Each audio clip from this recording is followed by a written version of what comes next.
Hey guys, welcome to my channel. আমি মনোজ। এখন আমরা কথা বলবো যে মেগাস্টার শাকিব খানের যে কি অভিনয় সত্তা, কি অভিনয়ের দক্ষতা, সেটা আমরা প্রীতি গানেই শুধু দেখেছি কি, তার আগে কি আমরা দেখিনি? মেগাস্টার শাকিব খান মানেই অলরাউন্ডার একটা অ্যাক্টর। এবার বাংলার যত নায়ক রয়েছেন, মানে সেটা এপার বাংলার দেবদা হতে পারেন, জিদ্দা হতে পারেন, আহ, তারপরে এখানের অনির্বাণ দা হতে পারে, এবং আমি একদম টপ লেভেলে যাচ্ছি, ঠিক আছে, যে একদম মানে এ ক্লাস অভিনেতা আবির দা হতে পারে, যত বড় বড় পরমব্রত চট্টোপাধ্যায় হতে পারে, মানে যারা অভিনয় করার জন্যই বিখ্যাত, ঠিক আছে, তারা এবং সো কল সুপারস্টারেরা, তারা একদিকে এরা সবাই রয়েছে, এবং আরেকদিকে বাংলাদেশের ধরো চঞ্চল চৌধুরী, আফরান নিশো, এই সমস্ত অভিনেতার কে সত্যি কি ছাপিয়ে গেলেন মেগাস্টার শাকিব খান? সত্যি কি মেগাস্টার শাকিব খান বাংলার যত নায়ক আছে বা যত অভিনেতা আছে সকলের থেকে বেস্ট অ্যাক্টার বা নাম্বার ওয়ান অ্যাক্টার? দেখো, এই প্রসঙ্গে অনেকেই অনেক কথা বলতে পারেন, কিন্তু সাউথে কিন্তু এই জিনিসটা হয়। মানে ধরো, মহেশবাবুকে সবাই বলে মহেশবাবু অত ভালো অ্যাক্টার না, বিকজ মহেশবাবু নিজেকে এখনো খুলে মেলে ধরেইনি সেভাবে। মহেশবাবু খুব লিমিটেড কাজ করেছে। তো সেরকমভাবেই তুমি যদি বলো যে অ্যাক্টিং সত্তাটা দেখানোরও জায়গা দরকার, তো শাকিব খান সেটা দেখিয়েছেন রকস্টারের মাধ্যমে, বরবাদের মাধ্যমে, তাণ্ডবের মাধ্যমে, তারপর তুফানের মাধ্যমে। সে কিন্তু তার জায়গাটা থেকে কিন্তু দারুণভাবে দেখিয়েছে। এবার কিছু কিছু জায়গা রয়েছে যেখানে না শাকিব খান এক্সট্রাঅর্ডিনারি। শাকিব খানের একটা স্ট্রেংথ রয়েছে, সেটা হচ্ছে যে শাকিব খানের ইমোশনাল সিনে, সেটাতে কেউ শাকিব খানকে একটা মানে সাইডেও মানে ধার ধাকতে পারে না, বলে না?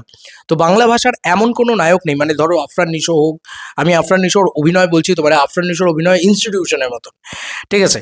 এবং যত নায়ক রয়েছে ইতিমধ্যে দাঁড়িয়ে কম্পিটিটার হিসেবে শাকিব খানের, আর তো কম্পিটিটার হিসেবে নেই, কারণ উনি গ্লোবাল মেগাস্টার, মানে ওনার সাথে সত্যি বাংলার কোনো নায়কের আর বোধ হয় কোনো তুলনা হয় না। কিন্তু ওনার যদি অভিনয় সত্তা নিয়ে কথা বলতে হয়, তাহলে এখন যদি বাংলার যত নায়ক রয়েছেন, সেটা জিদ্দা হতে পারেন, দেবদা হতে পারেন, আফরান নিশো হতে পারে, চঞ্চল চৌধুরী হতে পারে, আবির দা হতে পারে, আমি সবার নামই যেহেতু বলছি, প্রত্যেকের থেকে ইমোশনাল সিনে শাকিব খান অনেকটা এগিয়ে, প্রায় 10 গুণ এগিয়ে বলা চলে। মানে সে যখন চিৎকার করে, সে যখন ওই ওই যে হয় না যে ওই যে ইমোশনাল, ওই যে কষ্ট পাওয়া, ওই যে করা, ওইটা শাকিব খান নেইলড ভাবে বার করতে পারে। ওটা শাকিব খান, ওর ওর ওই অরাটার সামনে আর কেউ নেই। এবার একটা কথা উঠেছিল, মনে করে দেখো, যখন রাক্ষস এসেছিল, যে চিৎকার করলেই হয় না, গলায় সেই দমটা থাকতে হয়। হ্যাঁ চললো, মাল দে, এভাবে যখন করছে, তখন মেগাস্টার যে যে গলার ভোকালটা দিচ্ছে, যে টেক্সচারটা দিচ্ছে, যে অ্যাটিটিউডটা দিচ্ছে, ওটা কোনোদিনই সিয়াম নিয়ে আসতে পারেনি। তো সিয়াম তো এই ক্যাটাগরিতেই পড়ে না। তবে মেগাস্টার শাকিব খান তার ধারে বারে ওই অরাতেও বাংলাদেশে অন্তত আমি মনে করি না আর কেউ আছে। আফরান নিশো তো ওটা করতেই পারবেন না। দেখো, এই যে ইমোশনাল সিনের অভিনয়, এটা কিন্তু আফরান নিশোকে ছাপিয়ে চলে যাচ্ছে শাকিব খান। এবং শুধু আফরান নিশো কেন, আমি বলবো চঞ্চল চৌধুরী হোক বা যত এই যে মোশাররফ করিম হোক, যত এ ক্লাস অভিনেতা আছে, তারা কিন্তু শাকিব খানের অরাটাকে মেনটেন করে, বা একটা হয় না যে একটা সুপারস্টারডাম মেনটেন করে সামনে এসে দাঁড়াতে পারবে না। কিন্তু শাকিব খান কিন্তু ওই অভিনয়টাকে ছাপিয়ে চলে যাচ্ছে। তাহলে শাকিব খান বেস্ট অ্যাক্টর হলো কি হলো না, তোমরাই বলো। তো এখনো অবধি বাংলা ভাষার ছবিতে আমার দেখা সর্বশ্রেষ্ঠ অ্যাক্টর হিসেবে যদি বলি, তাহলে শাকিব খান কিন্তু নিজেকে মেলে ধরেছেন, প্রচুরভাবে মেলে ধরেছেন। কেউ এক্সপেক্টও করেনি শাকিব খান যে ধরনের অভিনয় করতেন 2021 অবধি, 2022-23 অবধিও আমরা কেউ এক্সপেক্ট করিনি যে শাকিব খান এই লেভেলে যে। আচ্ছা, প্রিয়তমার লাস্ট 30 মিনিটস বলো, কি করেছেন শাকিব খান? বরবাদে বলো, কি করেছেন শাকিব খান? তাণ্ডবে বলো, কি করেছেন শাকিব খান? শাকিব খান এক্সট্রাঅর্ডিনারি অভিনয় করেছেন, এক্সট্রাঅর্ডিনারি অভিনয় করেছেন প্রতিটা ছবিতেই। তো এটা শাকিব খান প্রমাণ করতে করতে, মেলে ধরতে ধরতে এসছেন বলে আজকে না যে কোনো অ্যাক্টারের থেকে শাকিব খান অনেক এগিয়ে গিয়েছেন, যে কোনো অভিনেতার থেকে শাকিব খান। কারণ অভিনয়টা তো শাকিব খান 100 গুণ ভালো করছেন, বা বলা যায় 100 গুণ করতে বললে উনি 200 গুণ করছেন। কিন্তু আবার অরাটা বা একটা একটা সুপারস্টার, একটা মেগাস্টার, সে যখন এসে দাঁড়াচ্ছে স্ক্রিনে, সেটাও উনি দারুণভাবে পুল করছেন। তো এই সব মিলিয়ে শাকিব খান কিন্তু অনেক এগিয়ে গিয়েছে। এবার যদি আমাদের এখানে সাথে তুলনা করি, দেবদা, জিদ্দা ইত্যাদি এদের সাথে তুলনা করি, তাহলে বলবো যে দেবদার ভিতরে সেই অরাটা রয়েছে, সবই রয়েছে, এবং সে ইমোশনাল সিনেও ভালো।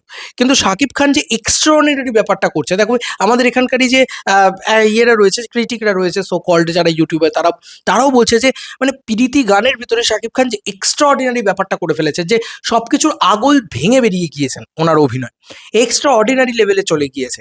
তো সেই যে একটা অতিরিক্ত মানে একটা ভালো, মানে ভালোর তো কোনো সীমা নেই, ভালোর কোনো শেষও নেই। তো শাকিব খান সবকিছু ছাড়িয়ে বেরিয়ে গেছে। তো সেই কারণে শাকিব খান এগিয়ে গিয়েছেন বলা চলে। এবং আমরা ইমোশনাল সিনে জিদ্দাকেও দেখেছি, জিদ্দাও খুব ভালো অ্যাক্টর। আমরা সকলে বলি জিদ্দা দুর্দান্ত অ্যাক্টর। দেবদাকে তো সবাই খুব ভালো অ্যাক্টর বলে মনেই করতো না। এখন দেবদাকেও লোকে মনে করে যে হ্যাঁ, দেবদা আবার কি প্রত্যেকে না কিছু স্ট্রাকচার অফ অ্যাক্টিং আছে। শাকিব খান যেরকম ইমোশনাল সিনে এক্সট্রা অর্ডিনারি ভালো এবং সোয়াগ স্টাইল স্টেটমেন্ট এগুলো ভালোভাবেই দিতে পারেন। কিন্তু দেবদার আবার হচ্ছে যে তুমি তুমি যদি বলো যে খুব সার্টেল অভিনয় বা খুব একদম নর্মাল তোমার মতন ভাবে কথা বলছে, সাধারণ মানুষের মতন কথা বলছে, ঠিক আছে, এই অভিনয়টা আবার দেবদা ব্যাপক করতে পারেন। আমি অভিনয়ের তোমাদের উদাহরণ দেখাচ্ছি টেক্কা, উদাহরণ দেখাবো বুনোহাস, উদাহরণ দেখাবো কাছের মানুষ। এই অভিনয়গুলো দেখো একদম নর্মাল সার্টেল অভিনয়, সেইটা আবার দেবদা হেভিভাবে করতে পারে। জিদ্দার হচ্ছে আবার হিউজলি মাস, মানে মাস মহারাজা বলা হয় আমাদের এখানে। তো তার আবার ওটা স্ট্রেংথ যে এটা সে ভালোভাবে মাসটা সে ব্যাপকভাবে পুল করতে পারে। এবং জিদ্দার অভিনয় যদি দেখতে হয়, কৃষ্ণকান্তের উইল আছে, অসুর আছে, ঠিক আছে, এই ছবিগুলো দেখো, এই ছবিগুলো দেখলে তোমরা বুঝতে পারবে। ক্রান্তি আছে, জিদ্দা ফাটিয়ে অভিনয় করেছিল। তো এই সব কিছু মিলিয়ে আমাকে যদি র্যাঙ্কিং করতে বলো, আমি বলবো যে শাকিব খান কিন্তু নাম্বার ওয়ানেই থাকবে। যে কোনো কাউকে ছাপিয়ে চলে গেছে শাকিব খান এখন। বাট ওই যে পিরিতির যে, মানে তুমি গানটা চালিয়ে দেখো কি অভিনয় করেছেন শাকিব খান, মানে এটা এক্সট্রা অর্ডিনারি অভিনয়। বাংলার ভাষার ভিতরে যত নায়ক আছে, এপার ওপার মিলিয়ে যত নায়ক আছে, ওই রকম পারফরমেন্স, ওই রকম ইমোশনালস, এবং কোথাও না অতিরঞ্জিত লাগছে না ব্যাপারটা। কোথাও গিয়ে ওই যে বলে না যে একদম সোল আছে একটা অভিনয়ের ভিতরে, এটা আনা খুব খুব কঠিন কাজ। শাকিব খান এটা কিন্তু খুব যত্ন করে করতে পেরেছেন। এবং আমার কোথাও গিয়ে মনে হয় যে সো কল্ড যারা মানে মাল্টিপ্লেক্সের দর্শক, যারা নিশোর দর্শক হতে পারে, চঞ্চল চৌধুরী, মোশাররফ করিম, এদের দর্শক হতে পারে, আমি কিন্তু কোথাও গিয়ে বলবো যে তাদেরকেও কোথাও গিয়ে ছাপিয়ে গেছে। মানে সেই দর্শকও বলবে যে আরে ভাই, এ কোন শাকিব খান, এ কে অভিনয় করছে। এই শাকিব খানকে নাকি বলা হতো বস্তির ফ্যান আছে এর, এই শাকিব খানকে নাকি বলা হতো লিপস্টিক খান ইত্যাদি, নানান ধরনের ট্রোলিং মিমিং ইত্যাদি হয়েছে। সেই শাকিব খান নিজেকে ভাঙতে ভাঙতে ভাঙতে ভাঙতে এমন জায়গায় নিয়ে গেছে। এইটা না, শাকিব খানের সাথে দেবদার জার্নিটা অনেকটা এক।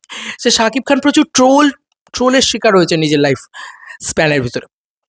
কিন্তু তারপরেও শাকিব খানের মতন পরিশ্রমী, শাকিব খানের মতন নিজেকে ভাঙার মতন লোক আমি সত্যি বলছি খুব কম দেখা যায়। একটা দেবদাকে আমি এখানে দেখেছি, সেই মানুষটা যত ট্রোল হয়েছে, যত খারাপ বলেছে এই মানুষটাকে নিয়ে, তত লোকটা আরও নিজেকে ভেঙে চুড়ে, ঠিক আছে, দারুণভাবে অভিনয় করার চেষ্টা করেছে, দারুণভাবে করার চেষ্টা করেছে।